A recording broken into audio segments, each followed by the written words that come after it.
Hello বন্ধুরা, আমাদের আজকের ভিডিও প্যারিস শহরের আইফেল টাওয়ার। প্যারিস ভালোবাসার শহর, স্বপ্নের শহর, কিন্তু স্বপ্নের আড়ালে লুকিয়ে থাকে অন্ধকারের এক দীর্ঘ ছায়া।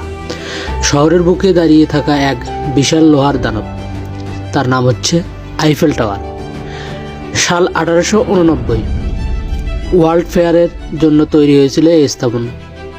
মানুষ দেখেছিল শুধু লোহার নির্মাণ, কিন্তু তারা শুনতে পায়নি সেই সময়কার রাতগুলোর ভৌতিক কাহিনী।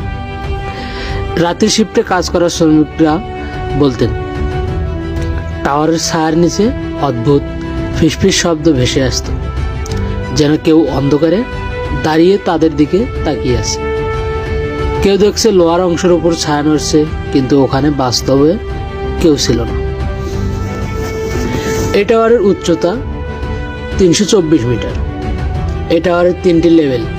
প্রতিদিন লাখো মানুষ ওঠে শহর দেখতে, কিন্তু অনেকে ফিরে আসে অদ্ভুত অভিজ্ঞতা নিয়ে।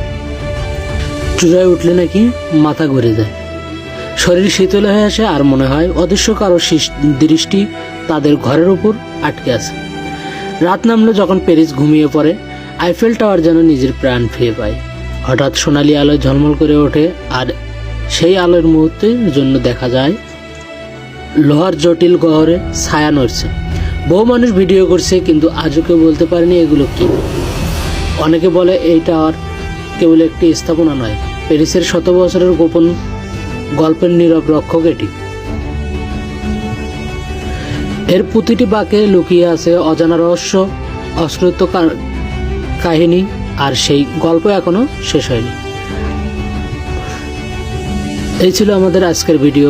সবাই ভালো থাকবেন, সুস্থ থাকবেন। ভিডিওটি ভালো লাগলে একটু লাইক করবেন এবং অবশ্যই চ্যানেলটি সাবস্ক্রাইব করবেন। ধন্যবাদ।